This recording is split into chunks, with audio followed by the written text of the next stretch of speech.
Good morning everyone. आज हमारा topic चल रहा है कैपिटल बजटिंग और उसमें एडवांटेजेस ऑफ एआरआर से स्टार्ट करेंगे। अभी एआरआर मतलब अकाउंटिंग रेट ऑफ रिटर्न। ये एक इकलौता मेथड है which uses profit for evaluation. बाकी सारे मेथड्स में कैश फ्लो लगता है। तो इस मेथड का एडवांटेज सबसे अच्छा क्या है कि data is easily available from your accounting records. Accounts में जो आप सीखते हैं प्रॉफिट निकालना, वही यूज़ करना है।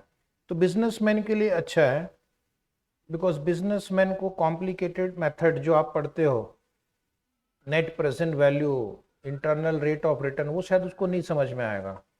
लेकिन ये एआरआर मेथड उसको समझ में आ जाता है। Businessman can easily understand ARR method because data is easily available. Data can be generated from the financial report. दूसरा, it does not require any special procedure to generate data. इसी point को दोबारा उसने अलग शब्दों में लिख दिया है। तो that means calculation of profit does not require any special effort. ये जो आप सीखते हैं ना अकाउंट्स में, वही है। इसके आगे जो मेथड्स आप देखेंगे वहां पर बहुत सारे एस्टिमेशन लगते हैं और उसमें थोड़ी कॉम्प्लेक्सिटीज हो सकती है। दिस मेथड में also mirror the method use to evaluate performance on the operating results of an investment and management performance. सीधी बात है, एआरआर से डिसीजन मेकिंग इजी हो जाता है। कैसे? अगर आपका accounting rate of return is more than target return, you will accept the project. Management की परफॉर्मेंस इवेल्युएट करनी है तो हम क्या करेंगे? मैनेजमेंट की परफॉर्मेंस इवेल्युएट करनी है तो जिस मैनेजमेंट ने एआरआर टारगेट से ज्यादा जनरेट किया है, it is an efficient management. और जिसका एआरआर टारगेट से कम है, इनएफिशिएंट मैनेजमेंट है। तो decision making becomes easier, performance evaluation becomes easier with ARR because you can compare the ARR with the target return. And then calculation of ARR method considers all net income over the entire life of the project and provides a measure of investment profitability. इस line में indirectly payback period method को गाली दिया जा रहा है। किसको गाली दे रहे हैं? पेबैक पीरियड मेथड को।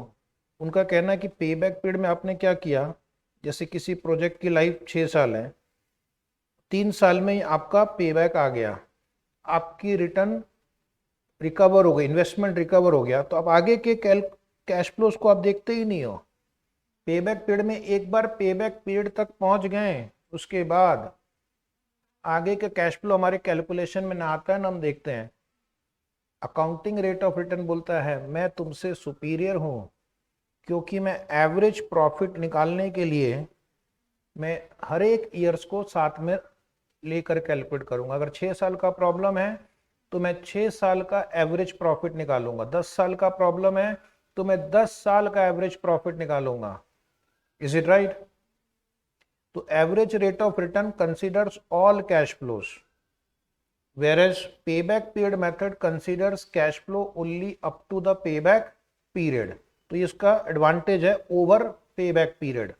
लेकिन इस मेथड में ना बहुत सारे डिसएडवांटेजेस भी हैं। फॉर एग्जाम्पल, एक तो इसने टाइम वैल्यू ऑफ मनी को इग्नोर कर दिया है। इसने कहा कि first year, second year, third year, fourth year, fifth year सबके प्रॉफिट को ऐड कर दो, नंबर ऑफ ईयर से डिवाइड कर दो, तो आपको एवरेज प्रॉफिट मिल गया। तो इसमें टाइम वैल्यू ऑफ मनी तो इग्नोर हो गया ना, क्योंकि 5वें साल का प्रॉफिट और फर्स्ट ईयर का प्रॉफिट दोनों आप कैसे ऐड कर सकते हो? दोनों में 5 साल का गैप है, टाइम वैल्यू ऑफ मनी है, टाइम वैल्यू ऑफ मनी को कंसीडर करना चाहिए था। तो इसने टाइम वैल्यू ऑफ मनी को इग्नोर किया, इसलिए ये मेथड जो है यूज नहीं होता है प्रैक्टिकली। फिर हम क्यों पढ़ रहे हैं? क्योंकि हमें सिलेबस में दिया गया है। ठीक है। Then technique uses accounting number that are dependent on accounting procedure and different accounting policies. तो यहां पर ड्रॉबैक नंबर 2 क्या है? Different accounting policies will produce different profit figure. Yes or no? Oh my God, यानी आपका profit figure reliable ही नहीं है, will produce different profit figures. अगर मैं SLM मेथड फॉलो करूंगा तो मेरा प्रॉफिट कुछ और ही आएगा, WDV मेथड फॉलो करूंगा मेरा प्रॉफिट कुछ और आएगा, FIFO मेथड फॉलो करेंगे प्रॉफिट कुछ और ही आएगा, वेटेड एवरेज फॉलो करेंगे प्रॉफिट कुछ और आएगा। तो जब आपका प्रॉफिट फिगर ऑब्जेक्टिवली डिफाइंड नहीं है, जिस नंबर को आप डिसीजन मेकिंग के लिए यूज कर रहे हैं वो नंबर ऑब्जेक्टिवली डिफाइंड नहीं है, मतलब तो अलग अलग लोग बोल रहे हैं दो अलग अलग अमाउंट ऑफ प्रॉफिट हुआ है, तो उस मेथड पे आप कैसे रिलाई कर सकते हो? ये बोलेगा 20 लाख का प्रॉफिट हुआ है, तुम बोलोगे 17 लाख का प्रॉफिट हुआ है। मैं मैनेजमेंट, मैं किसको सुनूं? Is it right? तीसरा ड्रॉबैक, जो बहुत ही बड़ा ड्रॉबैक है, this method uses profit for evaluation not the cash flow. This method uses profit for evaluation not the cash flow. जब आपने इन्वेस्टमेंट कैलकुलेट किया था, आउटफ्लो कैलकुलेट किया था, तो ये कैश में कैलकुलेट किया था कि मैंने इतना लगाया इस प्रोजेक्ट में 3 लाख रुपए, बदले में तुम्हारा जो रिटर्न आ रहा है वो तुम प्रॉफिट के टर्म्स में कैलकुलेट कर रहे हो। ये दोनों नंबर कंपेरेबल नहीं है। मैंगो को मैंगो के साथ कंपेयर करना है, एप्पल को एप्पल के साथ कंपेयर करना है, तब कंपैरिजन जस्टिफाइड है। एक तरफ तुम प्रॉफिट ले रहे हो which is affected by non cash item like depreciation, और दूसरी तरफ तुम्हारा इन्वेस्टमेंट वो कैश फ्लो है, तो दोनों का कंपैरिजन ही गलत है। Is it right? So while net income is a useful measure of profitability, net cash flow is a better measure of an investment performance. Exam में थियरी क्वेश्चन के लिए आता है advantages and disadvantages of ARR as a project evaluation technique, तो इतना लिखना है। एक लास्ट पॉइंट और बता दूं, furthermore inclusion of only the book value of invested asset ignores the fact that a project can require commitment of working capital and other outlays that are not included in the, बहुत सारी चीजें छूट जाती है, जैसे working capital छूट जाता है एस्टिमेशन करते वक्त, फ्यूचर कैपिटल एक्सपेंडिचर मिस हो जाएगा कैलकुलेशन करते वक्त। तो काफ़ी सारे इम्पॉर्टेंट नंबर्स जो हमें इन्वेस्टमेंट डिसीजन के लिए चाहिए, कई बार इस मेथड में वो इग्नोर हो जाते हैं। Is it right? So these are the drawbacks of ARR technique. Still हम एक क्वेश्चन नंबर 2 सॉल्व करेंगे। स्टडी मटेरियल का क्वेश्चन है, ICI स्टडी मटेरियल में ARR का ये क्वेश्चन है, ठीक है। तो सारे स्टूडेंट क्वेश्चन नंबर 2 पर आ जाइए। ये क्वेश्चन देखो, a project requiring an investment of ₹10 lakh and it yields profit after tax and depreciation। तो आपको देखना इन्वेस्टमेंट कितना है, इन्वेस्टमेंट दिया है 10 लाख और प्रॉफिट दिया है profit after tax and depreciation. तो प्रॉफिट का जो फिगर दिया हुआ है इसमें डेप्रीशिएशन और टैक्स माइनस हो चुका है, और इसके साथ छेड़छाड़ नहीं करनी है, ठीक है। वैसे जीवन में छेड़छाड़ करनी भी नहीं चाहिए, यहाँ तो बिल्कुल नहीं। 1 2 3 4 5 टोटल भी करके दे रखा है इन्होंने। कितनी अच्छी इंस्टीट्यूट है, तुम लोग फालतू ही गाली देते रहते हो। Suppose further that at the end of the 5th year the plant and machinery of the project can be sold for ₹80,000, ये उसका सैल्वेज है गया।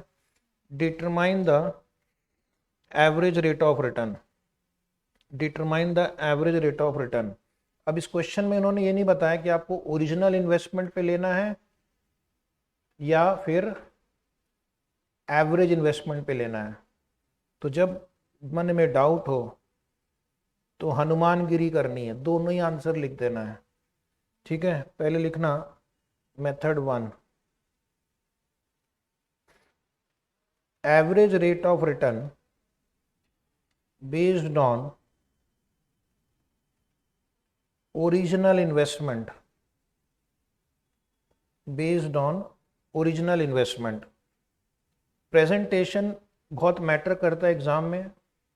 जब भी कोई टेबल बनाते हैं तो उसके ऊपर हेडिंग लिखना है, नंबरिंग सिस्टम करनी है तो अच्छा रहेगा, ठीक है।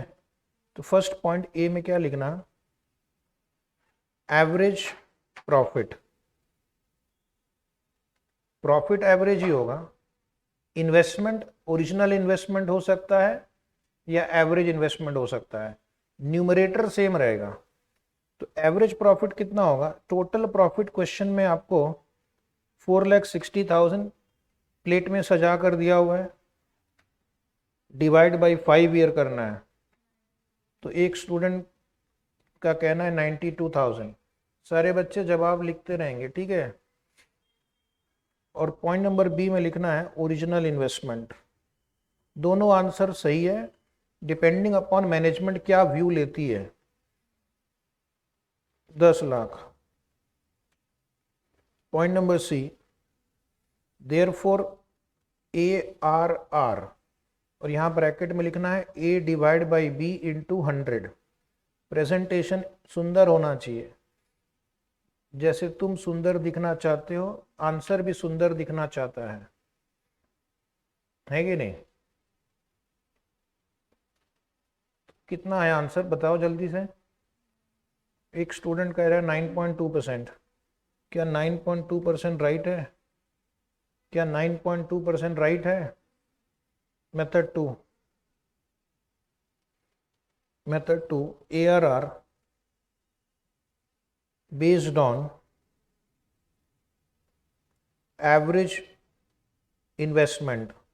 सभी स्टूडेंट ध्यान देंगे, क्वेश्चन आपकी स्टडी मटेरियल का है, ARR वाले सेक्शन में क्वेश्चन है। Right hand side rupees, right hand side rupees. जब भी मन में डाउट हो पूछते रहना है। फर्स्ट पॉइंट ए लिखेंगे एवरेज प्रॉफिट। एवरेज प्रॉफिट दोबारा कैलकुलेट करने की जरूरत नहीं है, ऊपर के मेथड 1 से ही लिया गया है, सेम एज मेथड 1। उसके बाद मेन जो काम आपको यहाँ करना है, एवरेज इन्वेस्टमेंट निकालना है। एवरेज इन्वेस्टमेंट का फॉर्मूला मैंने आपको बताया था, आपको क्या करना है, ये फॉर्मूला हम लिखेंगे, initial investment minus salvage value divide by 2। इतना कंज्यूम हो जाता है over a period of time, over a period of time consume हो जाता है। यस, ठीक है। तो सारे लेक्चर यूट्यूब पे देखते रहना है अभी। उसके बाद ये लेक्चर आज का यूट्यूब पे भी रिलीज हो रहा है, ठीक है। तो डिस्टर्ब नहीं करना है आप लोग को, बाकी बच्चों को भी मौका मिलना चाहिए। और क्या लिखेंगे बताओ? Yes come on. इसमें हम सैल्वेज वैल्यू वापस ऐड बैक करेंगे, क्योंकि सैल्वेज वैल्यू कंज्यूम नहीं हुआ, ये पूरे प्रोजेक्ट की लाइफ के दौरान ये अमाउंट शुरू से एंड तक था। 10 लाख में से 80,000 जो है वो हमेशा बचा हुआ ही रहेगा।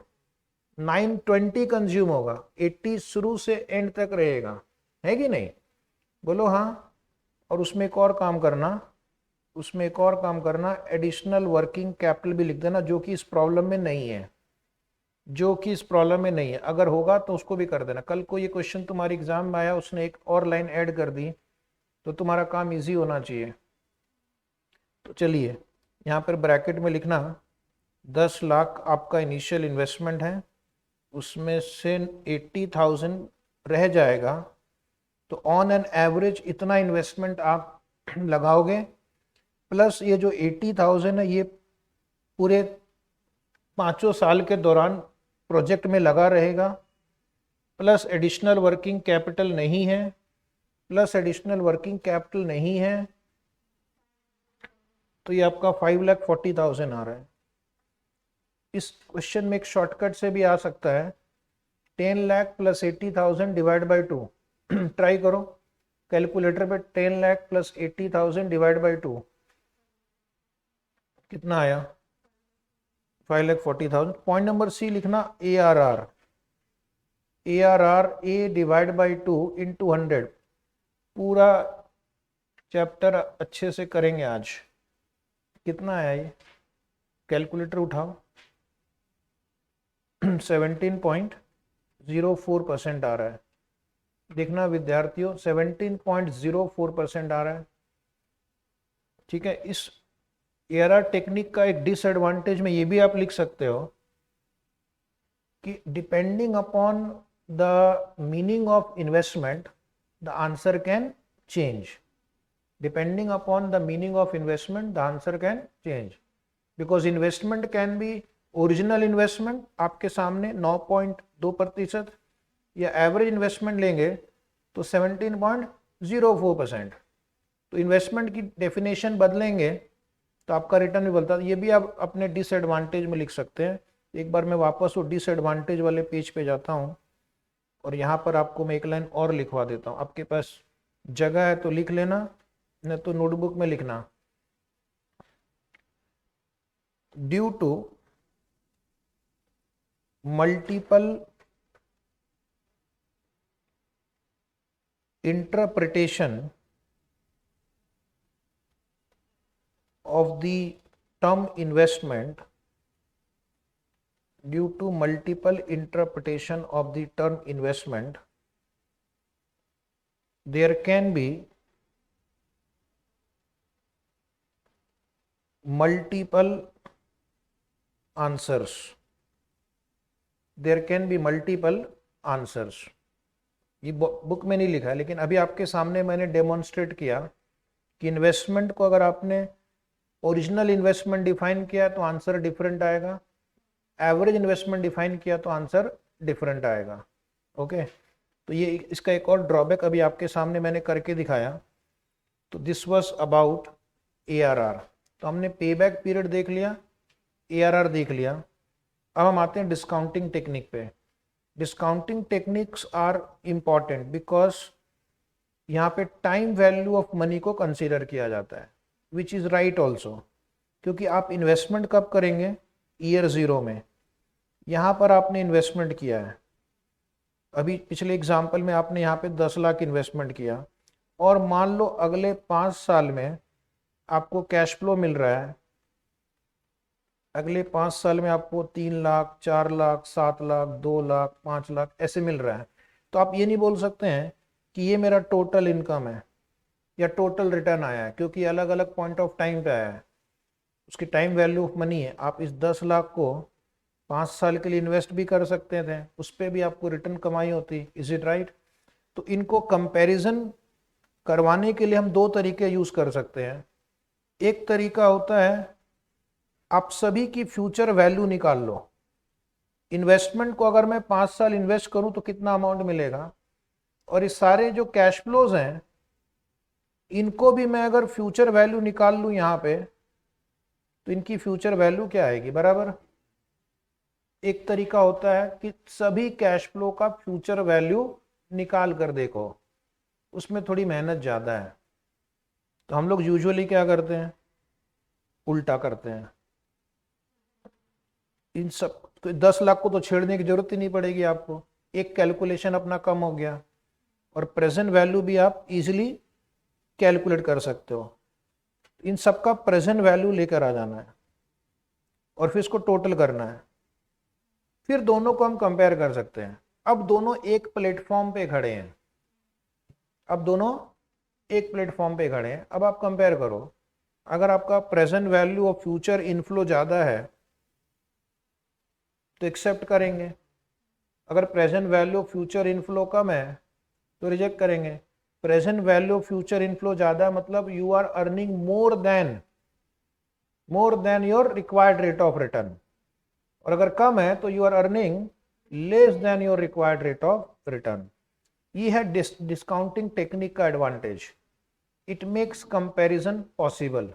इसकी वजह से अलग अलग कैश फ्लो जो अलग अलग टाइम में ऑकर हो रहे हैं उनको भी हम कंपेरेबल बना सकते हैं। Is it right? इसको हम बोलते हैं पीवी टेक्निक। इसका क्या नाम है? Present value technique.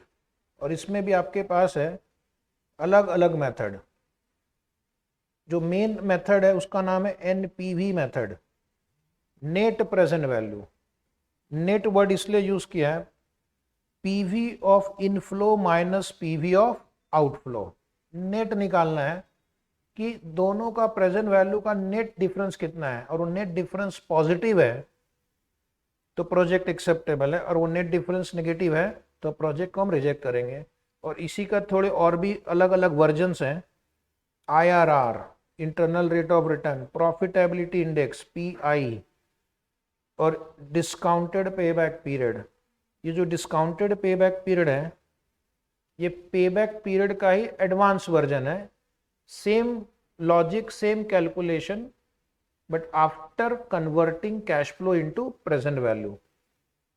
यानी कल पेबैक पीरियड देखा था आपने, उसको क्या करना है, पहले कैश फ्लो को प्रेजेंट वैल्यू में कन्वर्ट करना है और उसके बाद सेम प्रोसेस अप्लाई करना है, उसके बाद सेम प्रोसेस आपको अप्लाई करना है। ठीक है, तो आज हम एक एक करके देखेंगे इन सारे टेक्निक्स को। क्या आप सब मेरे साथ हैं? बोलो यस। अब आपको दो चीजें करनी है प्रेजेंट वैल्यू निकालने के लिए। एक तो आपको फ्यूचर कैश फ्लो एस्टिमेट करना है। हमने इसके पहले एक फर्स्ट लेक्चर लिया था, वहां पर हमारा लगभग हाफ ऑफ द लेक्चर इसी पे चला गया था कि फ्यूचर कैश फ्लो निकालते समय आपको किन किन बातों का ध्यान रखना है। फॉर एग्जाम्पल कुछ चीजें मैं भी वापस बताता हूँ। इंक्रीमेंटल कैश फ्लो लेना है, संक कॉस्ट नहीं लेना है, हिस्टोरिकल कॉस्ट नहीं लेना है, अपॉर्चुनिटी कॉस्ट है तो लेना होगा। Is it right? Depreciation is a non cash item, but उस पर टैक्स शील्ड लेंगे। अगर हम लॉन्ग टर्म फंड अप्रोच के हिसाब से कर रहे हैं तो फाइनेंस कॉस्ट नहीं लेंगे, सैल्वेज वैल्यू लेंगे, रिकवरी ऑफ वर्किंग कैपिटल लेंगे, वर्किंग कैपिटल लेंगे। तो ये सब आपको ऑलरेडी बताया जा चुका है। अब जो दूसरा एलिमेंट है कैलकुलेशन का, वो ये है कि आप डिस्काउंट रेट क्या लोगे।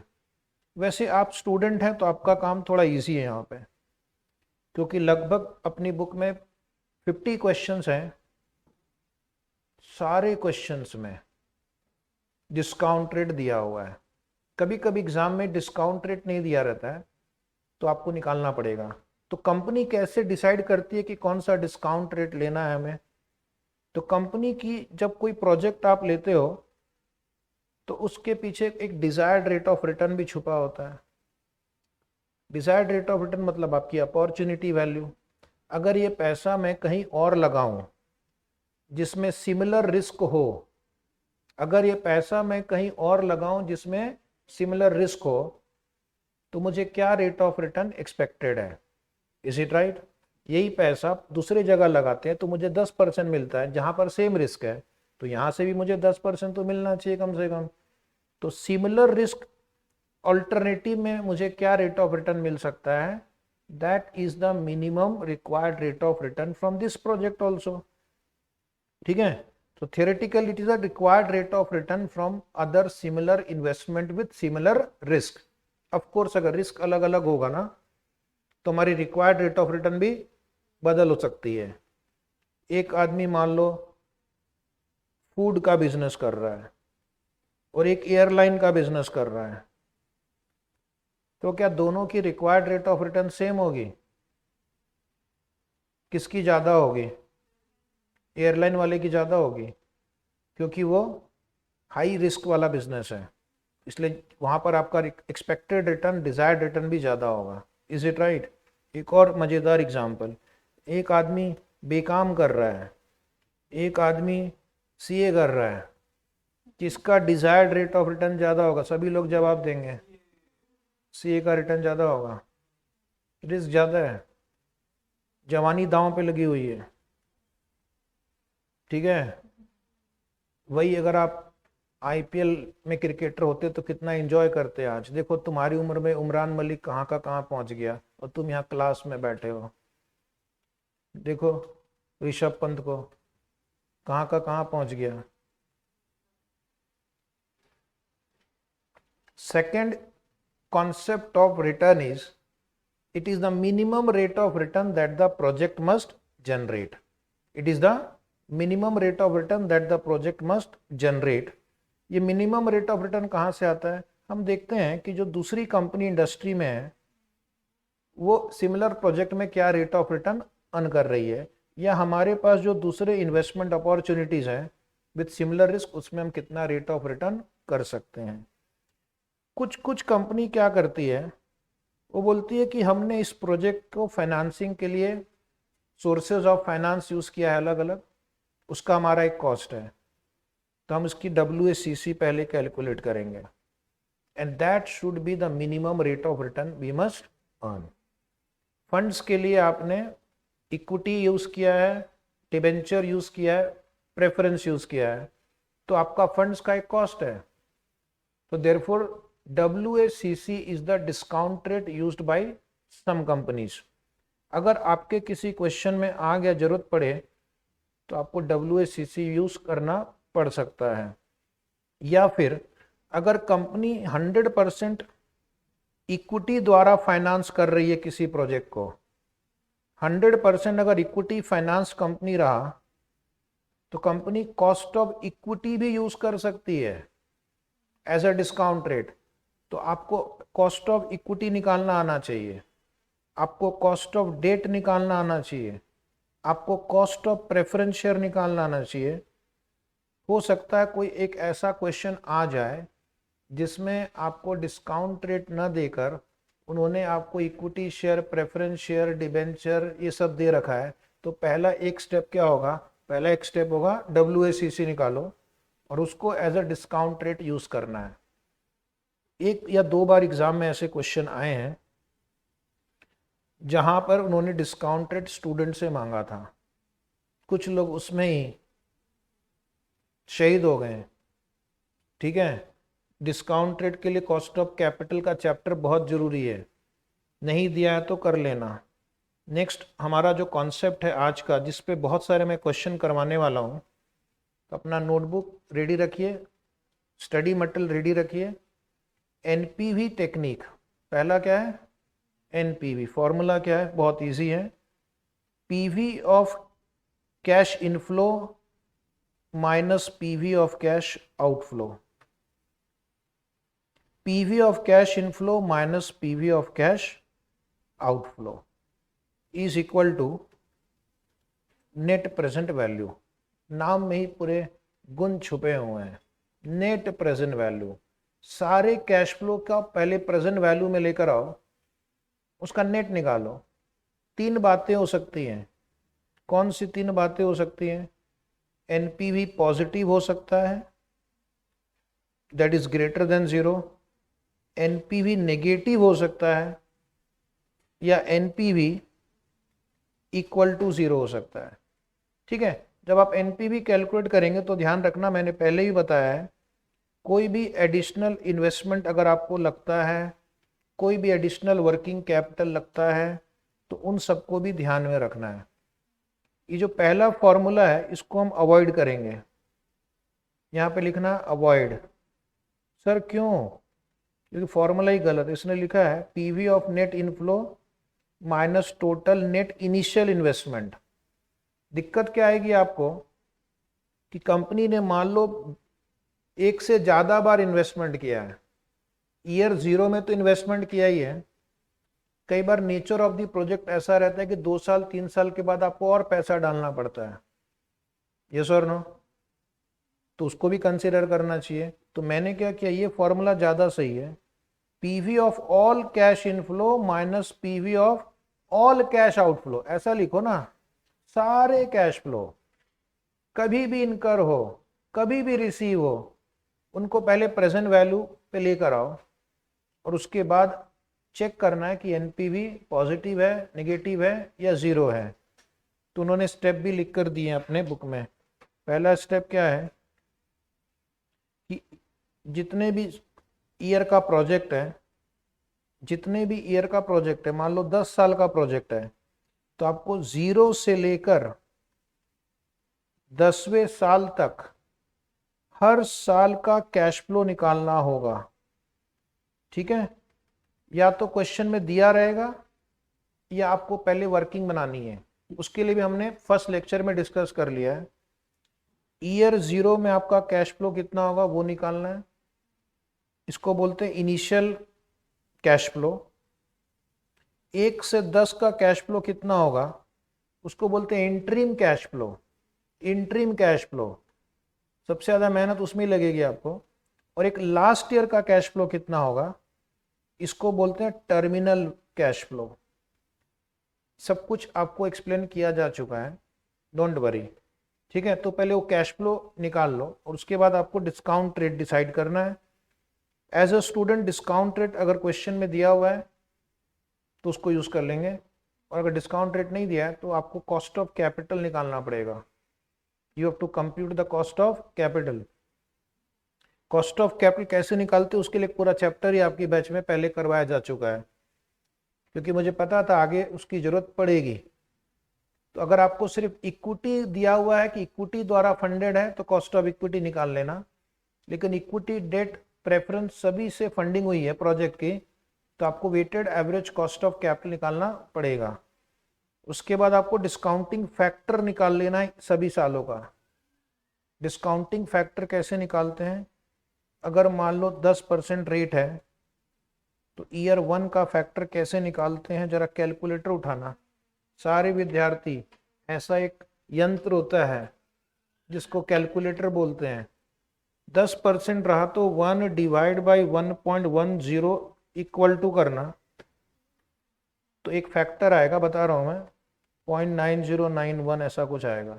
इसका मतलब अगर आपको 1 रुपया 1 साल बाद मिलता है और 10% अगर इंटरेस्ट रेट या डिस्काउंट रेट है तो उसकी आज की फैक्टर कितनी है। उसके बाद फिर से एक बार इक्वल टू प्रेस करेंगे तो आपको ईयर 2 का फैक्टर आ जाएगा, फिर इक्वल टू प्रेस करेंगे तो आपको ईयर 3 का फैक्टर आ जाएगा, फिर इक्वल टू प्रेस करेंगे तो 0.6830 0.6209। ये मैंने आपको पहले भी प्रैक्टिस करवाई थी। आज इसकी बहुत ही जरूरत पड़ने वाली है, बहुत ही नज़दीकी भविष्य में। अब आपके पास कैश फ्लो और डिस्काउंट रेट दोनों आ गया है, डिस्काउंटिंग फैक्टर आ गया है, तो फ्यूचर कैश फ्लो को डिस्काउंटिंग फैक्टर से मल्टीप्लाई करना है और आपको प्राप्त होगा पीवी ऑफ कैश फ्लो। फिर आपको सारे पीवी ऑफ कैश इनफ्लो को ऐड करना है minus PV of all cash outflow. The difference is called net present value. Okay, फिर तुम्हारा सवाल है कि एनपीवी आने के बाद हमें डिसाइड कैसे करना है कि प्रोजेक्ट एक्सेप्ट करें या ना करें। अगर एनपीवी इज ग्रेटर देन 0 यानी पॉजिटिव है, accept the proposal. Why? it generates return greater than desired return. It generates return greater than desired return। आपकी बुक में ये चीज नहीं लिखी है, पॉजिटिव है तो एक्सेप्ट कर लो लिखा हुआ है। क्यों? इसका मतलब आप जो कमाओगे वो आपकी उम्मीद से भी ज्यादा है, जितना आपका एक्सपेक्टेड रिटर्न था उससे भी ज्यादा है। और क्या चाहिए जीवन में? यस और नो? और अगर आपका रिटर्न प्रोजेक्ट से ज्यादा आ रहा है, आप जितना उम्मीद कर रहे हैं उससे, एक और लाइन लिखना जगह हो तो, it maximises wealth of the share holder. It maximises wealth of the share holder. Positive NPV maximises the wealth of the share holder. Positive NPV maximises the wealth of the share holder. क्यों? बाकी सब लोग को तो fixed मिल जाएगा। आपका cost of capital में debenture holder को इंटरेस्ट मिल गया फिक्स्ड अमाउंट, प्रेफरेंस होल्डर को फिक्स प्रेफरेंस डिविडेंड मिल गया। तो ये जो सरप्लस बच रहा है, पॉजिटिव एनपी मतलब सरप्लस आ रहा है, वो सरप्लस किसके खाते में जाएगा? वो सरप्लस इक्विटी ओनर के खाते में जाएगा। तो इक्विटी होल्डर्स का वेल्थ बढ़ेगा। प्रोजेक्ट जितना ज्यादा पॉजिटिव एनपीवी जनरेट करेगा उतने से आपका वेल्थ बढ़ेगा। What is the main objective of financial management? Wealth maximization. So positive NPV helps us to achieve our prime objective of wealth maximization. Positive NPV helps us to achieve our prime objective of wealth maximization. तो ऐसे project में invest करना है जहां NPV positive हो। Negative रहा तो, less than 0 रहा, रिजेक्ट। इसका अपोजिट कर देना आपको। यहां पे the project is generating return below the desired return. Return generated is below below the desired return. तो भाई जब डिजायर्ड रिटर्न से कम मिल रहा है तो मैं यहां क्यों इन्वेस्ट करूं? नहीं करेंगे। It will destroy the wealth of the share holder. Negative NPV वाले प्रोजेक्ट जो है, it will destroy the wealth of the share holder. इनसे दूर बच के चलो, ये वेल्थ डिस्ट्रक्शन के औजार हैं। क्या है? वेल्थ डिस्ट्रक्शन के हथियार हैं, वही। तो ऐसे से दूर रहना है, ठीक है। लेकिन बच्चे पूछते हैं कि अगर एनपीवी इक्वल टू 0 हो गया तो क्या करेंगे? इनडिफरेंट। इनडिफरेंट का मतलब है कि प्रोजेक्ट से उतना ही रिटर्न मिल रहा है जितना आप एक्सपेक्ट करते थे, यानी जो आपकी अपॉर्चुनिटी कॉस्ट है उतना ही रिटर्न यहां पर भी आपको मिल रहा है। Return is equal to desired return, यानी नेक्स्ट बेस्ट ऑल्टरनेटिव में भी वही रिटर्न मिल रहा है जो इसमें मिल रहा है। तो आपके पास दोनों चॉइस है अभी, आप एक्सेप्ट भी कर सकते हैं, रिजेक्ट भी कर सकते हैं। आपको 10% चाहिए था, 10% मिल रहा है, लेकिन आपका अपॉर्चुनिटी भी 10% है, तो आप वहां पर भी इन्वेस्ट कर सकते हो, यहां पर भी कर सकते हो। That is called indifferent. मतलब ना भी नहीं, हाँ भी नहीं। मैनेजमेंट की मर्जी, उनको लगे कि हाँ प्रोजेक्ट लेना चाहिए, ले लो, 10 मिलेगा जो आपको चाहिए, या 10 आपको अल्टरनेटिव अपॉर्चुनिटी में भी मिल रही है ना। 10% आने की आपकी अपॉर्चुनिटी कॉस्ट है, कहीं और भी इन्वेस्ट करेंगे तो 10 मिलेगा आपका। तो अपॉर्चुनिटी में भी, नेक्स्ट अपॉर्चुनिटी में भी आप इन्वेस्ट कर सकते हैं, ठीक है। The NPV method can be used to select between mutually exclusive project। दूसरा क्वेश्चन है कि अगर मुझे 2 या 2 से ज्यादा प्रोजेक्ट के बीच में चुनाव करना हो तो किसे सिलेक्ट करेंगे? सिंगल प्रोजेक्ट के लिए तो मैंने बता दिया, जिसके एनपीवी पॉजिटिव होगा उसको सिलेक्ट करेंगे। 2 या 2 से ज्यादा प्रोजेक्ट में किसको सिलेक्ट करेंगे? ठीक है, तो मान लो एक प्रोजेक्ट ए एक बी है, एक का एनपीवी 10 लाख है, एक का एनपीवी 15 लाख है। किसको सिलेक्ट करेंगे? जिसका एनपीवी ज्यादा होगा उसको सिलेक्ट करेंगे। Higher NPV will add to the wealth of the share holder. तो प्रोजेक्ट बी में शेयर होल्डर्स के वेल्थ पे ज्यादा पॉजिटिव इफेक्ट आएगा। Is it right? अच्छा, एक और आपकी इंटेलिजेंस को आज टेस्ट करेंगे, ठीक है। प्रोजेक्ट ए -2 है, प्रोजेक्ट बी -3 है, किसको सिलेक्ट करेंगे? दोनों को ही रिजेक्ट करेंगे। रिजेक्ट बोथ, क्योंकि पहला जो पर्पस ये है कि पहले तो तुमको एनपीवी पॉजिटिव होना चाहिए। दोनों को रिजेक्ट करेंगे तो 0 एनपीवी आएगा। तो तुम बताओ कि 0 बेटर है कि -2 बेटर है? दोनों को रिजेक्ट करेंगे तो एनपीवी 0 हुआ ना। ओ माय गॉड सर, आपने धोखा दे दिया। ये चीज बुक में लिखी होती तो अच्छा रहता, लेकिन नहीं लिखी हुई है। अगर 2 या 2 से ज्यादा प्रोजेक्ट के बीच चुनाव करना है तो पहली बात उनका एनपीवी पॉजिटिव होना चाहिए, उसके बाद उनके बीच कंपैरिजन होगा, ठीक है। तो दोनों ही नेगेटिव हो तो दोनों को ही बोलो बाहर निकलो, नालायक हो, ठीक है। वेल्थ डिस्ट्रॉयर्स, बाहर निकलो, तुम दोनों ही के दोनों वेल्थ डिस्ट्रॉयर हो। तो चलिए इसी तरह बीच बीच में मैं आपको झटके देता रहूंगा। Question number 3, study material question number 3 पर आ जाइए। बहुत ही इजी क्वेश्चन है, एग्जाम में ऐसे क्वेश्चन नहीं आते हैं, वार्म अप के लिए, ठीक है। पहली बार कर रहे हैं इसलिए इजी, फिर इसका मैं ऐसा एडवांस वर्जन लूंगा कि तुम बोलोगे सर ऐसा क्वेश्चन आता है एग्जाम में, compute the NPV for a project with a net investment of ₹1 lakh.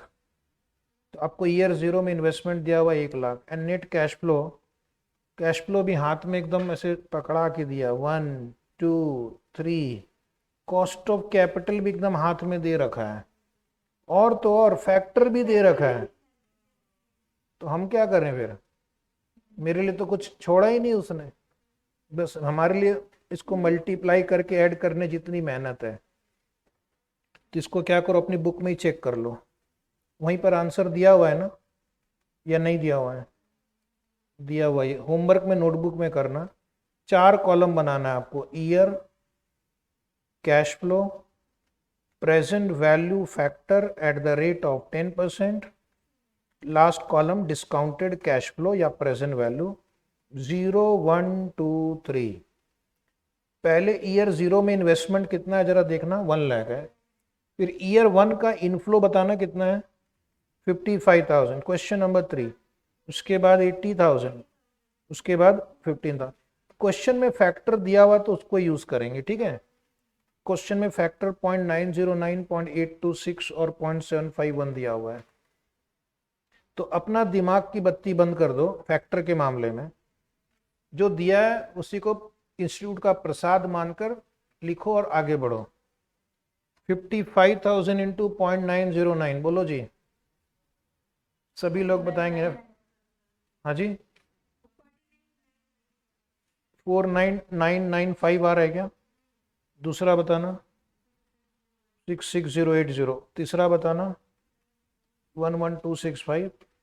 Total कैसे करेंगे, पहले सारे पॉजिटिव नंबर को टोटल कर लो, उसमें से ये 1 लाख माइनस कर देना। देखते हैं कौन पहले एनपीवी बताएगा। 27340 ब्रैकेट में अप्रोक्सीमेटली क्या है, राउंडिंग ऑफ की वजह से 1-2 रुपये आगे पीछे हो सकता है, ठीक है। उसके बाद आपको नीचे में एग्जाम में रिकमेंडेशन लिखना है। कैसे रिकमेंडेशन लिखना है, एनपीवी चेक करना है, पॉजिटिव है कि नेगेटिव है, पॉजिटिव है तो NPV is greater than 0 accept the project. Why accept? It will maximise the wealth of the share holder. ये भी लिख लो वहां पे, इट विल मैक्सिमाइज, बुक में नहीं लिखा हुआ है। पॉजिटिव तो हम समझ गए, वो तो रटने वाली बात है, लेकिन पॉजिटिव एनपीवी को क्यों एक्सेप्ट करेंगे? Because it will maximise the wealth of the share holder, it will maximise the wealth of the share holder. तो आज का इंपॉर्टेंट टॉपिक चल रहा है कैपिटल बजटिंग।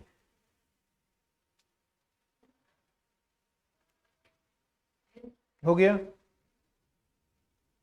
ऐसे क्वेश्चन की उम्मीद भी मत रखना, ये वार्म अप था खुश करने के लिए। क्वेश्चन नंबर 4 पे आते हैं। क्वेश्चन नंबर 4 स्टडी मटेरियल का है। ABC Limited is a small company that is currently analyzing capital expenditure proposal for the purchase of the equipment. The company uses the NPV technique to evaluate the project. The capital budget is limited to 5 lakh, which ABC Limited believes is the maximum capital it can raise. The initial investment and projected net cash flow for each project are given below. Cost of capital is 12%. You are required to compute the NPV of the different projects. You are required to compute the NPV of the different projects. Question है कि मजाक है? बोलो मजाक। सिर्फ ये आपको पूरा कैश फ्लो दिया हुआ ही है, 12% फैक्टर है, बस फैक्टर से मल्टीप्लाई करते जाओ आंसर आ जाएगा। तो लिखिए, वहीं पे चेक कर लेंगे क्या, कैलकुलेशन ऑफ एनपीवी। तो आपको क्या करना है, एग्जाम में एक ही टेबल में ना सारे आंसर निकाल देना। फर्स्ट कॉलम लिखेंगे ईयर, दूसरे कॉलम में present value factor at the rate of 12%, क्योंकि ये कॉमन है सबके लिए। और उसके बाद ऊपर में प्रोजेक्ट की कैश फ्लो दी हुई है, तो उसका आपको एनपीवी निकालना है, present value of project A, present value of project B. ऐसे क्वेश्चन की उम्मीद लेकर मत चले जाना, ठीक है। और ये सोचना कि अरे मैंने तो पूरा कोर्स कंप्लीट कर लिया है, मेरा तो 2 बार रिवीजन भी हो गया क्वेश्चन नंबर 4, ठीक है। ये सब मैच के स्टार्ट होने के पहले, जब कोच आपको ग्राउंड में 4 चक्कर लगवाता है ना पहले बॉडी वार्म करने के लिए, ये कुछ वैसा ही मामला है। 0 1 2 3 4 5 फैक्टर। आप जरा कैलकुलेटर उठाना सभी बच्चे, कैलकुलेटर पे 1 डिवाइड बाई 1.12 टाइप करो। पॉइंट 3 डिजिट में बताओ, 3 डिजिट में 0.893, नहीं 3 डिजिट 89, चलो 893 लिख दो, फिर इक्वल टू प्रेस करना सिर्फ। 0.797, वेरी गुड, कम ऑन, फिर से इक्वल टू प्रेस करो, बहुत अच्छे, फिर से इक्वल टू, ओके 0.56, लास्ट वाला 0.567, यहाँ तक लिख लिया। अब आपको ऊपर में कैश फ्लो दिया हुआ है प्रोजेक्ट ए का 2 लाख, उसको ब्रैकेट में लिखना है, और उसके बाद सारे 50,000 ही है, तो इसमें मेहनत ज़्यादा है ही नहीं। 50,000 इंटू 0.893 करना, ठीक है। नेक्स्ट, नेक्स्ट बोलना 39,850, वेरी गुड। नेक्स्ट बोलिए 35,600, फिर से बोलना 31,800, फिर से बोलना 28,350। फिर इसका क्या करना, आपको नेट प्रेजेंट वैल्यू निकालना है। कैसे निकालेंगे, पहले पूरे पॉजिटिव नंबर्स का ना टोटल कर लो, और उसके बाद -2 लाख करना। उठाओ जरा कैलकुलेटर, एनपीवी बताना, प्रोजेक्ट ए का एनपीवी बताना। ब्रैकेट में नेगेटिव आ रहा है क्या, हाउ हाउ नेगेटिव आ रहा है, हाउ 19,750, ऐसे कोई बोलता है क्या हाउ? Yes sir. बी, इसको लिखो होमवर्क, सी होमवर्क, डी होमवर्क, वही करना। ऊपर कैश फ्लो दिया हुआ, फैक्टर मैंने लिख दिया है, तो आप क्या करना, जब टाइम मिले इस क्वेश्चन को नोटबुक में करना। प्रैक्टिस चाहिए, देख के तो बहुत इजी लगता है, जब हम खुद से करते हैं ना तो कई बार टोटलिंग में मिस्टेक हो जाती है, फैक्टर लिखने में गलती हो जाती है, प्रोजेक्ट ए का बी में लिख देते हैं। तो एक क्वेश्चन नंबर 4 के बाकी 3 कॉलम बिल्कुल उसी तरह से आपको सॉल्व करना है, एज अ होमवर्क। कर पाएंगे? बोलिए हाँ, ज्यादा हाँ में दम नहीं दिख रहा, यस और नो? जी, माइक पर आवाज आनी चाहिए। फिर इंस्टीट्यूट का एक और क्वेश्चन आता है, थ्योरी क्वेश्चन, 4 मार्क्स के लिए। Advantages and disadvantages of NPV. क्या करेंगे, 4 पॉइंट लिख देना है आपको। पहला मेथड जो सबसे अच्छा है, इजी है, it uses time value of money. यानी आपको हर एक मेथड में चेक करना है, अगर वो time value of money use कर रहा है तो आप लिखो it uses time value of money, और नहीं कर रहा है तो डिसएडवांटेज में लिख दो। तो पेबैक पीरियड मेथड में और average rate of return method में ये डिसएडवांटेज में लिख देना है। दूसरा आपको चेक करना है कि सारे कैश फ्लो कंसीडर कर रहे हैं या कुछ कैश फ्लो कंसीडर कर रहे हैं। एनपी मेथड में सारे कैश फ्लो कंसीडर कर रहे हैं, पूरे 5 साल का आपने लिया अभी पिछले एग्जाम्पल में, तो ये भी एडवांटेज है। पेबैक पीरियड में ये डिसएडवांटेज है, पेबैक पीरियड में ये डिसएडवांटेज है। तीसरा आपको ये देखना है, क्या ये मेथड शेयरहोल्डर्स के वेल्थ को मैक्सिमाइज करने में मदद करता है या नहीं। Does this method help in wealth maximization? The answer is yes, because we are going to only select those projects which have positive NPV. जितना पॉजिटिव एनपीवी आया, सरप्लस आया, उतने से शेयरहोल्डर्स का वेल्थ बढ़ेगा, क्योंकि अपॉर्चुनिटी कॉस्ट तो recover हो गई, उसके ऊपर का amount is your NPV, so that will add to the wealth of the shareholder. So therefore, does it help in wealth maximization? Yes. Does it meet the basic objective of financial management? Wealth maximization is the basic objective. Yes. एक और advantage क्या है NPV method के साथ, you can compare different projects. So mutually exclusive projects को compare करने के लिए मेथड बहुत अच्छा है। म्यूचुअली एक्सक्लूसिव मतलब अगर दो में से किसी एक को सिलेक्ट करना हो तो ये मेथड बोलता है जिसका एनपीवी हायर उसको सिलेक्ट करना है, ठीक है। Generally it makes comparison easy, it makes comparison easier. Simply आपको दोनों का एनपीवी कैलकुलेट करना है, कंपेयर करनी है, जिसका ज़्यादा होगा उसको सिलेक्ट करेंगे। हालांकि यहाँ पर कुछ एक्सेप्शंस भी हैं जो हम बाद में देखेंगे। It implies that each project can be evaluated independently on its own merit. तो ये इसके एडवांटेज। एक और एडवांटेज जो इन्होंने बुक में नहीं लिखा है, लिखना, NPV of 2 or more projects can be added. NPV of 2 or more projects can be added. ये एक यूनिक फीचर है। आपको जानकर ताज्जुब होगा कि जितने भी मेथड ऑफ इवैल्यूएशन है किसी और में ये वाले गुण नहीं है। NPV of 2 or more projects can be added। अगर ए की एनपीवी 10 लाख है, बी की एनपीवी 20 लाख है, तो हम बोलेंगे अगर मैंने ए और बी दोनों को ही एक्सेप्ट किया तो हमारी टोटल एनपीवी 30 लाख हो जाएगी।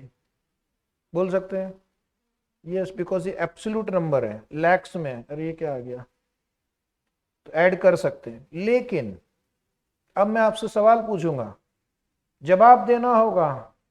अगर मैं कहूं कि पेबैक पीरियड ए का 3 साल है और बी का 5 साल है, तो हम ऐसा बोल सकते हैं कि ए और बी का कुल मिला के 8 साल पेबैक पीरियड है।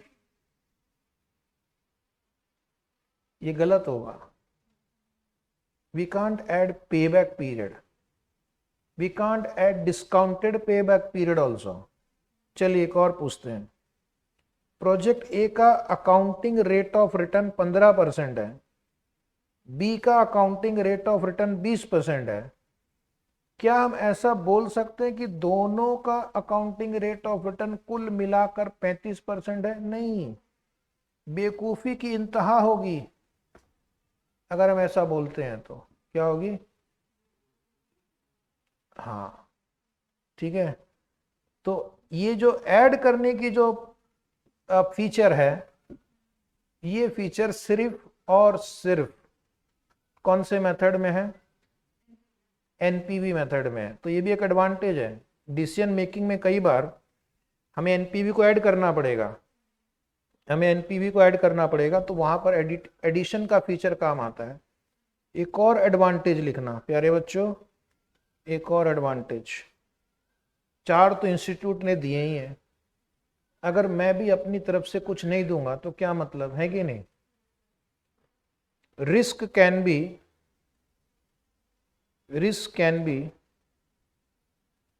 easily incorporated in decision making। बाकी तो बुक में लिखी हुई रहे, लेकिन कुछ हमें एक्स्ट्रा लिखना होगा। Risk can be easily incorporated in decision making by adjusting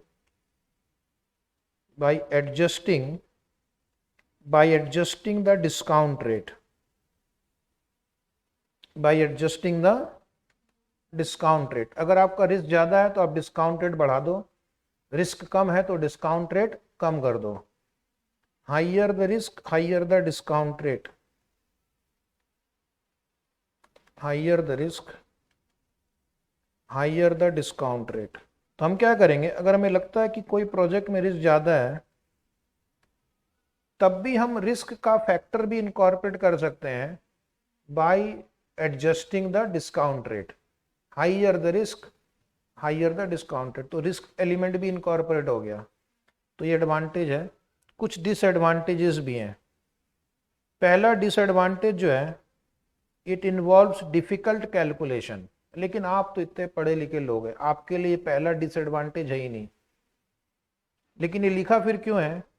क्योंकि जो नॉर्मल बिजनेस पीपल होते हैं, नॉर्मल आपकी तरह ट्रेंड लोग नहीं, जो फाइनेंस में आपको स्पेशल ट्रेनिंग मिल रही है, रोज पढ़ते हैं, 3 महीने से पढ़ रहे हैं कि नहीं, कॉस्टिंग पढ़ते हैं, एफएम पढ़ते हैं, डिस्काउंटिंग, आपके लिए डिफिकल्ट नहीं। लेकिन नॉर्मल बिजनेसमैन को तुम बोलोगे प्रेजेंट वैल्यू फैक्टर निकालो, डिस्काउंट रेट निकालो, WACC, वो बेचारा चक्कर खा के गिर जाएगा, बोलेगा मुझे ये सब कुछ नहीं समझता है। जाकर अपने पिताजी के ऊपर आज एक्सपेरिमेंट करना, अगर उनकी बिजनेस हो तो बोलेंगे मेरे को कुछ नहीं समझता है, मुझे बस रिटर्न बताओ, रिटर्न आ रहा कितना है, बाकी ये सब झमेले में मुझे नहीं पड़ना। बट ये इतना कोई बहुत बड़ा ड्रॉबैक है नहीं आज के ज़माने में, और आजकल कंप्यूटर्स भी हैं तो ये सब कैलकुलेशन हो जाता है। दूसरा, इस मेथड में आपको एस्टिमेशन का बहुत रोल है, एस्टिमेशन इज इन्वॉल्व, बट वो सारे मेथड में ही है, इसकी क्यों बुराई कर रहे हो? बाकी के मेथड में भी एस्टिमेशन तो करना ही है। प्रोजेक्ट का फ्यूचर प्रॉफिट या फ्यूचर कैश फ्लो तो आपको सारे मेथड में ही एस्टिमेट करना पड़ेगा, तो फिर सिर्फ इसकी बुराई क्यों? बट फिर भी कर देना एग्जाम में बुराई। You will have to estimate the future cash flow, you have to estimate the discount rate. If there is an estimation error, you will end up selecting a wrong project. अगर आपका estimation गलत हो गया, गलत साबित हो गया आपका एस्टिमेशन, तो you will and up selecting a wrong project, और बाद में फिर डिसीजंस आर इरिवर्सिबल। याद है आपको, डिसीजंस आर इरिवर्सिबल।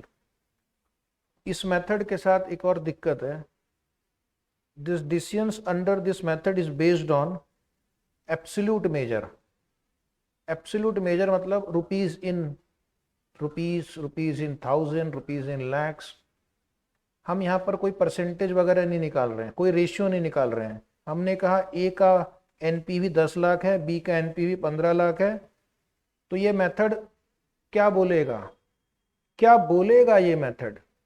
ये मेथड बोलेगा B should be selected, B should be selected। बस इसका यही काम है। फाइनल आउटपुट क्या है? एनपीवी देखो, जिसका एनपीवी ज्यादा हो उसको सिलेक्ट करो। लेकिन इसमें एक दिक्कत क्या है? It ignores difference in initial outflows, it ignores the size of the different proposal while evaluating the mutually exclusive project. अभी जैसे प्रोजेक्ट कि अगर इनिशियल आउटफ्लो या उनका साइज डिफरेंट है, तो comparison is not always as simple as it looks. Project A और B है, इसमें 1 करोड़ लगेगा, इसमें 10 करोड़ लगेगा। इसका एनपीवी, अभी छोटा प्रोजेक्ट है तो एनपीवी कम ही आएगा, मान लो इसका एनपीवी 20 लाख आएगा, 0.20 करोड़। बड़ा प्रोजेक्ट है, ज़्यादा माल लगाओगे तो ज़्यादा माल पाओगे, यस और नो? तो 10 करोड़ का अगर प्रोजेक्ट है तो यहाँ पर आपको 1 करोड़ रुपए का क्या नाम है, एनपीवी आ रहा है। तो एनपीवी मेथड किसका साथ देगा? बी का साथ देगा। इट इज बायस्ड, जिसका एनपीवी ज़्यादा है वो बेहतर है। लेकिन ऐसा नहीं, जरा ध्यान से देखो। मान लो, थोड़ी देर के लिए मान लो कि प्रोजेक्ट ए को मैं 10 बार स्टार्ट कर सकता हूं। कितनी बार? इसका 10 करोड़ है ना, तो इसको भी मैं अगर दोनों को कंपैरिजन करने के लिए, मान लो ए को 10 बार आपने 10 जगह पे स्टार्ट कर दिया और सबसे 0.2 आ रहा है, तो कितना आ जाएगा? 2 करोड़। अब बोलो, अब बोलो कौन बढ़िया है? ए इज बेटर। तो जब आप अलग साइज के प्रोजेक्ट्स को कंपेयर करते हैं तो एनपीवी इज बायस्ड।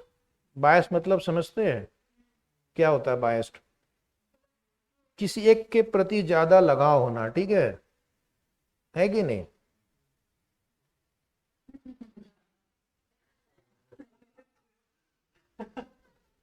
जैसे पिताजी अपने बड़े बेटे को ज्यादा प्यार करते हैं, मम्मी छोटे को ज्यादा प्यार करती है, तो बायस्ड हो गया, ठीक है?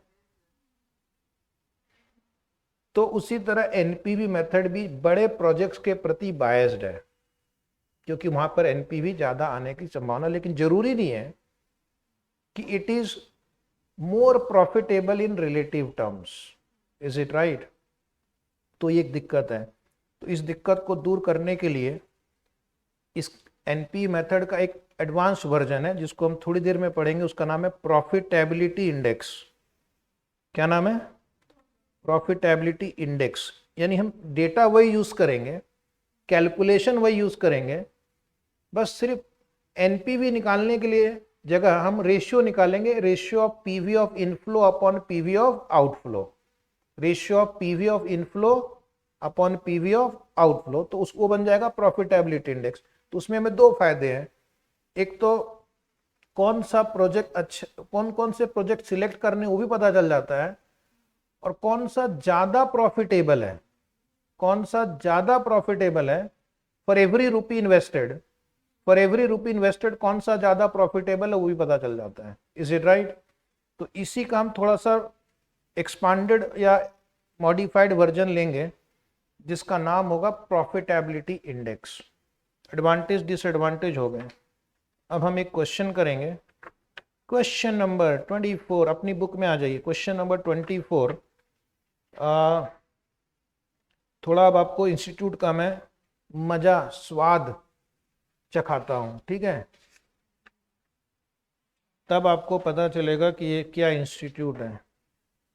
क्वेश्चन नंबर 24 पे आ जाइए, पेज पलटते जाओ जब तक 24 पे ना पहुंच जाए।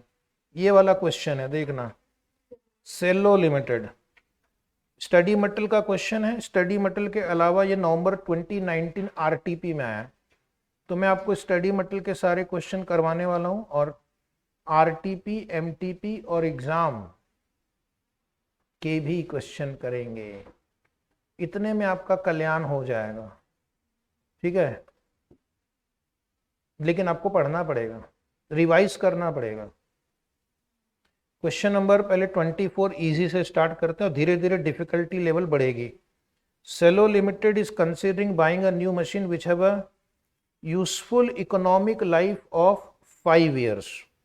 एक एक चीजों पे आपको ध्यान रखना, इसकी लाइफ 5 साल दी हुई है, एक नंबर है, 5 साल ये कैश फ्लो जनरेट करेगा। इसकी कॉस्ट कितनी है, 1,25,000, कॉस्ट ऑफ रुपीज 1,25,000, और इसकी सैलवेज वैल्यू कितनी दे रखी है, 30,000। ये कब मिलेगा, आज मिलेगा या 5 साल बाद मिलेगा? आज मिलेगा ना? नहीं, आज तो तुम नई मशीन लाओगे, 5 साल उसको दौड़ाओगे, उसके बाद स्क्रैप वैल्यू, ठीक है। 30,000 ये 5वें साल का कैश फ्लो है ये, और ये आज का है, लेकिन क्वेश्चन पूरा पढ़ना है। अब इस 1,25,000 का भी उसने नीचे हिसाब दिया है, with 80% of the cost being payable at the start of the project। 80% मतलब 1,25,000 का 80%। हेलो सत्संगी, बोलो ना आंसर। यहाँ पे क्लास में आयो कि सत्संग करने आए हो?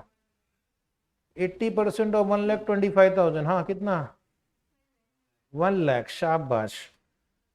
80% payable at the start of the project, मतलब ईयर 0 में 1 लाख खर्च करना है, and 20% at the end of the first year, मतलब ईयर 1 में 25,000। ओह, तो जरूरी नहीं कि हर बार ईयर 0 में ही आपको सब लिखना है, कुछ बच्चे इसमें ही शहीद हो जाते हैं, पूरा ये 0 ईयर में लिख कर चला आता है। The machine would produce 50,000 units of the new product with an estimated selling price of 3 rupees। तो आपका रेवेन्यू आ गया, डायरेक्ट कॉस्ट इज 1.75, ये हो गया वेरिएबल कॉस्ट, तो कंट्रीब्यूशन कितना हो गया, 3 माइनस 1.75 इंटू 50,000, तो आपका कंट्रीब्यूशन आ जाता है, ठीक है, 62। हाँ, आप डायरेक्टली कंट्रीब्यूशन निकाल के सॉल्व कर सकते हो। और उसके अलावा fixed cost including depreciation, including word पे जरा ध्यान दीजिए, अगर डेप्रीशिएशन इंक्लूडेड है तो बहुत ही चौकन्ना रहना है, अन्ना रहे चौकन्ना, ठीक है, क्योंकि गलती हुई तो नुकसान होगा अन्ना को। और डेप्रीशिएशन का मेथड क्या है, SLM, ये एक और बात। और फिक्स्ड कॉस्ट कितना है, 40,000, लेकिन इसमें डेप्रीशिएशन इंक्लूडेड है, तो आपको ध्यान से CFAT निकालना है। In the first year and second year special sales promotion expenditure not included in the above cost would be incurred amounting to rupees 10,000 and 15,000 respectively. और उसके अलावा आपको 10,000 और 15,000 पहले और दूसरे साल में सेल्स प्रमोशन भी लगेगा। Compute NPV of the proposal assuming that discount rate is 10%। अब मुझे एक बात बताओ दोस्तों कि क्या इस क्वेश्चन में टैक्स रेट दिया हुआ है? टैक्स रेट नहीं दिया हुआ है। टैक्स रेट नहीं दिया है तो फिर ये जो डेप्रीशिएशन आपने इस 40,000 में इंक्लूड कर रखा है उसको एक्सक्लूड करना होगा उसको, क्योंकि उसके काम नहीं है। फिर टैक्स नहीं, डेप्रीशिएशन नहीं। जहां नहीं रहेगा टैक्स वहां नहीं रहेगा डेप्रीशिएशन। नारा लगाओ, जहां नहीं है टैक्स वहां नहीं है डेप्रीशिएशन। टैक्स नहीं तो डेप्रीशिएशन नहीं। ठीक है, तुम लोग भी नेता लोग की तरह सोचो जरा। टैक्स नहीं तो डेप्रीशिएशन नहीं। तो सॉल्व करेंगे, इज इट राइट? तो पहले एक स्टेप 1 लिखना। स्टेप 1 लिखेंगे calculation of contribution. Calculation of contribution. Calculation of contribution, right hand side rupees. Point number A, output. Output कितना यूनिट एक्सपेक्टेड है? 50,000। Point number B, selling price per unit कितना दिया हुआ है? 3। Point number C, variable cost per unit. मैं answer detail में लिख रहा हूं, बाद में जब आप रीड करेंगे तो आपको जल्दी समझ में आएगा। 1.75। Point D, contribution per unit. लिखते समय एग्जाम में डिटेल में लिखना है। More you right better it is. 1.25 bracket में बी माइनस सी। दिख रहा है प्रेजेंटेशन? इतना अच्छा लिखो कि इंस्टीट्यूट को लगे अरे वाह स्टूडेंट बहुत ही होशियार है। उसके बाद आपको लिखना है देयरफॉर टोटल कंट्रीब्यूशन। मार्क्स काटने के लिए जगह ही नहीं छोड़नी है। A multiplied by D, 62,500। Step number 2, cash fixed cost. Cash fixed cost, जहां नहीं है टैक्स वहां नहीं चाहिए डेप्रीशिएशन। तो कैश फिक्स्ड कॉस्ट में पहले एक लिखना है पॉइंट नंबर ए। क्वेश्चन लगातार सामने रखना है। स्टडी मटेरियल में क्वेश्चन है सेलो लिमिटेड।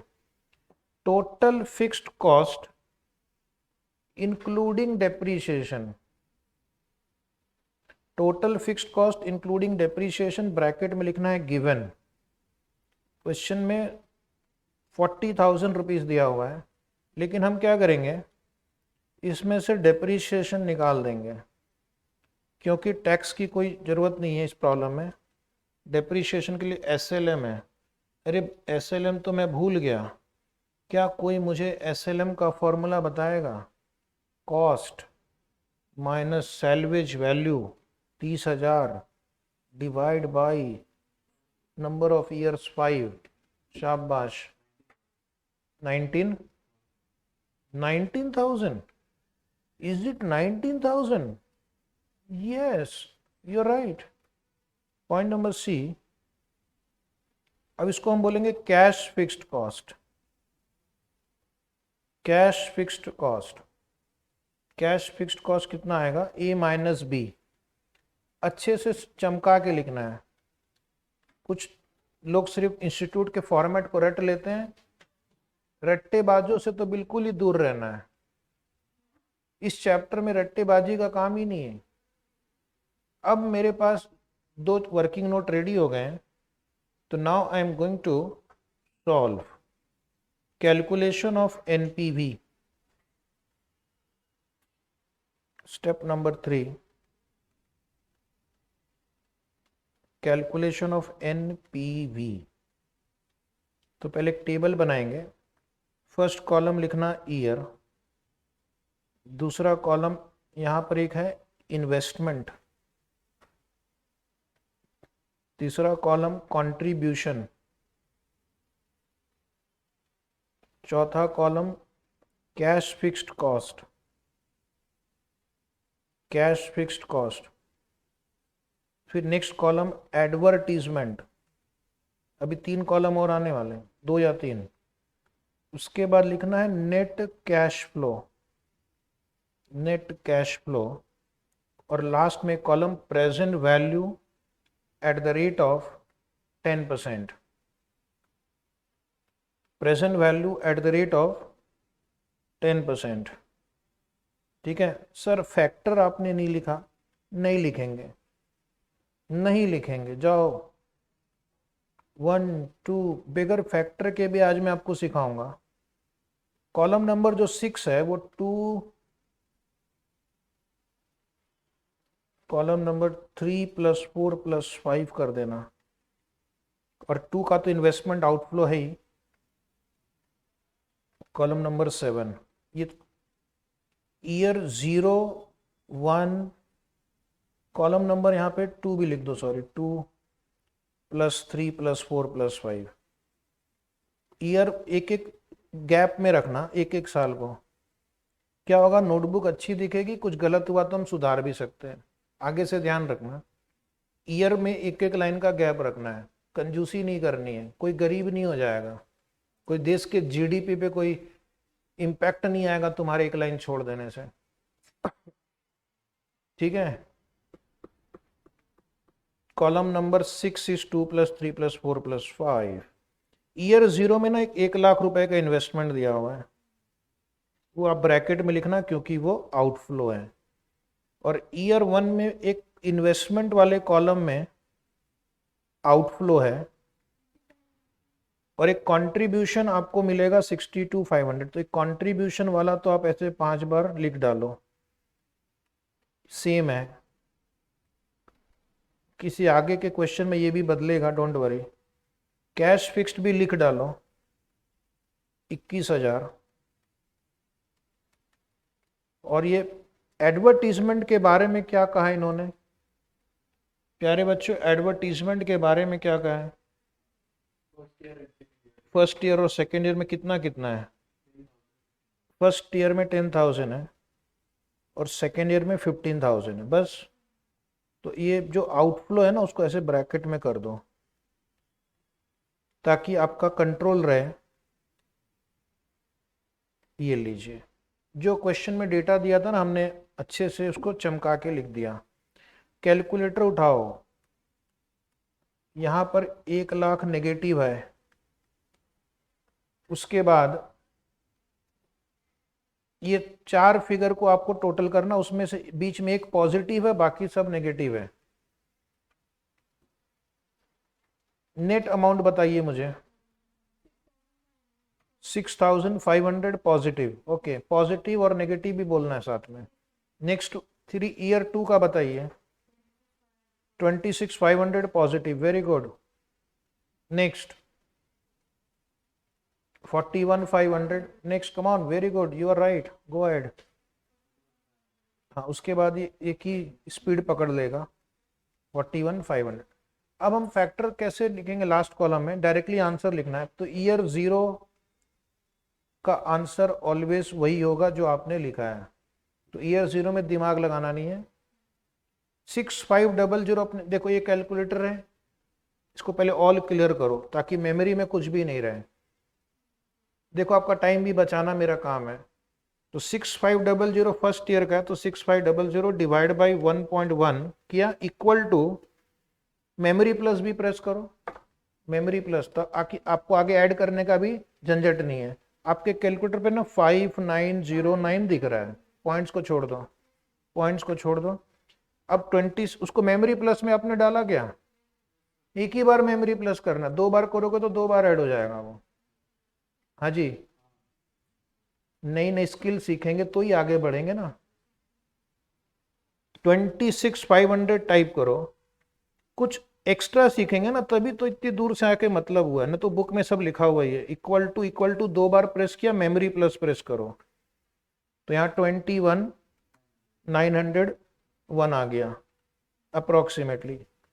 उसके बाद मेमोरी प्लस प्रेस किया है ना आप लोगों ने, 41,500 डिवाइड बाई 1.10, 3 बार इक्वल टू प्रेस करो। मेमोरी प्लस कितना दिख रहा है, या 31180 कर दो।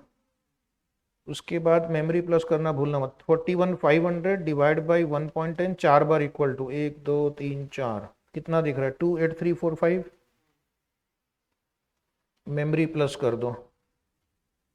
और एक लास्ट 41,500 डिवाइड बाई 1.10, 1 2 3 4 5 बार इक्वल टू मेमोरी प्लस 2576। एक और चीज आपको लिखनी थी, सॉरी रह गया है। ईयर 5 एक बार और आएगा, पूछो क्या आएगा ईयर 5 में, और क्या आएगा पूछो, सैल्वेज वैल्यू। कोई बात नहीं, आपको डरना नहीं है। तो ईयर 5 में एक यहाँ पे 30,000 और लिख दो, सैल्वेज वैल्यू। ऐसा मत सोचना है कुछ गलत हो गया, कभी छूट गया तो नीचे लिख देना है। तो 30,000 रुपये पॉजिटिव है। एक बार फिर से क्या करो, 30,000 टाइप करो, डिवाइड बाई 1.10, 5 बार इक्वल टू 1 2 3 4 5, कितना आया 18,270,627 आ रहा है क्या, 18,628 कर दो। अब आप देखना आपके कैलकुलेटर का कमाल। हेलो रुको एक बार, बार बार ऑल क्लियर मत करो।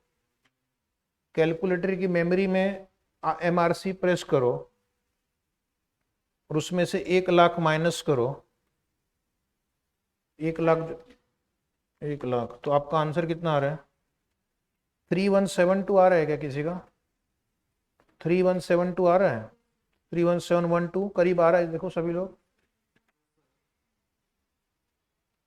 तो अब जो मैंने आपको प्रोसेस बताया, इसका 2 फायदा आप समझ जाइए। एक तो आपको फैक्टर कैलकुलेट करना और लिखना, उस पर टाइम लगता है, पहले कैलकुलेट करते हैं फिर लिखते हैं, फिर उसको मल्टीप्लाई करते हैं वापस दोबारा उन्हीं फैक्टर को टाइप कर करके। यस और नो, फैक्टर को टाइप करने में भी टाइम लगेगा ना आपको दोबारा, फिर उसको अलग से टोटल करना रहता है। तो मैंने क्या किया, फैक्टर का काम ही हटा दिया है। जितने परसेंटेज है नंबर को डायरेक्टली डिवाइड बाई 1.10 करना है, 1 2 3 4 5 इक्वल टू, साथ ही साथ मेमोरी प्लस में उसको शिफ्ट कर देना है आपको। उससे क्या होगा, बाद में इतने सारे नंबर को अलग से टोटल नहीं करना पड़ेगा आपको। लेकिन ध्यान रखना कोई मिस ना हो जाए या डबल ना हो जाए, और बाद में टोटल करके 1 लाख लेस कर दिया तो आपका NPV आ गया। इससे आपका क्या है, एग्जाम में 2-3 मिनट सेव हो जाएंगे। सर 2-3 मिनट में क्या होता है, कुछ नहीं होता है, ऐसा तुम बोल सकते हो, वो तुमको अभी ठीक लग रहा है। एक बार ये इंटर की एग्जाम दोगे तो फिर it will become a race against the time. 3 घंटे से टक टक टक टक जो भागेंगे ना, पता ही नहीं चलेगा।